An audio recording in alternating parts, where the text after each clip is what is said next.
आज जो मैं कहानी आपको सुनाने जा रहा हूँ वो सिर्फ कहानी नहीं, एक बहुत बड़ा चेतावनी भी है। कहा जाता है कि जो किसी भी रूम नंबर 307 खोला वो पहले जैसा वापस नहीं आया।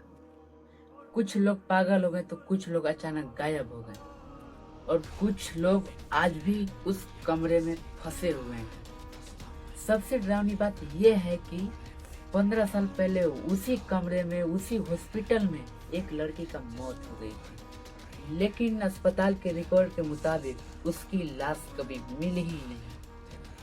अगर ये कहानी आप रात में सुन रहे हैं तो एक बार अपने पीछे जरूर देख लीजिए, और आप में हिम्मत दिल वाले हैं तो ये वीडियो एंड तक जरूर देख, क्योंकि कहते हैं कि रूम नंबर 307 की कहानी जब भी सुनते हैं तो वो डायन एक इंसान को जरूर चुनती है।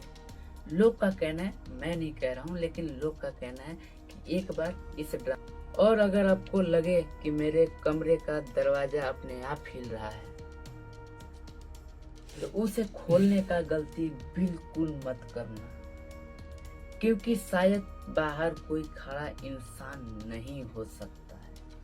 रात के 2:47 पर अस्पताल की तीसरी मंजिल और रूम नंबर 307 से शुरू होती है मौत की कहानी, क्योंकि लोगों को सुनकर रूह कांप जाती है, उसके पैर तले जमीन खिसक जाती है। और उस मंजिल पर था, जो मैं बताया कि तीसरी मंजिल पे, उसी मंजिल पे रूम नंबर 307 था। कहते हैं उस कमरे में जो भी आदमी शायद 2:47 पर के बाद वहां गया तो कभी पहले जैसा लौट कर आया ही नहीं। कुछ लोग पागल हो गए, कुछ लोग का मौत हो गई, कुछ लोग गायब हो गए, लेकिन सबसे बड़ी बात और डरावनी बात ये नहीं थी। सबसे डरावनी बात ये है कि रूम नंबर 307 में कोई मरीज गया ही नहीं। फिर भी हर रात किसी औरत के रोने की आवाज आ रही थी, किसी के चलने की आवाज आ रही थी, और ठीक 2:47 पर दरवाजे पर 3 बार ठक ठक की दस्तक दे रही थी। साल 2011 में राहुल नाम का एक नया सिक्योरिटी गार्ड उस अस्पताल में नौकरी करने आया। रात में ही उससे एक बूढ़े दादा ने कांपती आवाज में कहा, बेटा पूरे बिल्डिंग में चले जाना, लेकिन तीसरी मंजिल पर रूम नंबर 307 के अंदर या उसके आस-पास भी मत जाना। राहुल हंस पड़ा, लेकिन अभी उसको पता ही नहीं था कि अभी उसके साथ आगे होने वाला क्या था।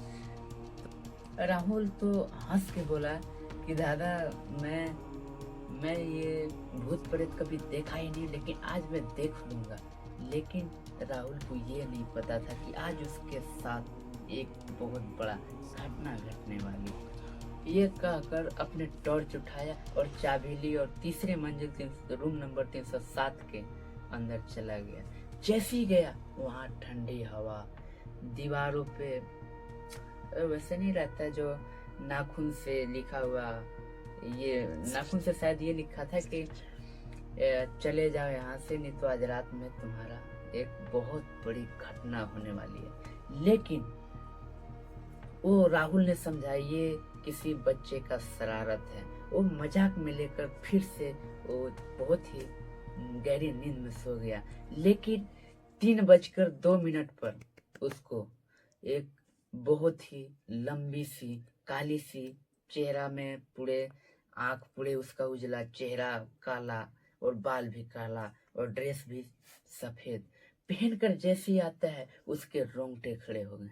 और उसी के बाद हमें इतनी ही कहानी पता था, लेकिन अगर आप चाहें तो मैं पूरे कहानी भी बना दूंगा और आपके साथ शेयर करूंगा। और ये कहानी एक रोहित नाम का मेरे चैनल का एक सब्सक्राइबर ने शेयर किया है और बोला कि आप ले जाकर मेरे वीडियो बनाइए और ये सच और सबका सावधान चेतावनी कर दीजिए, और मैं ये बात आप तक पहुंचाया।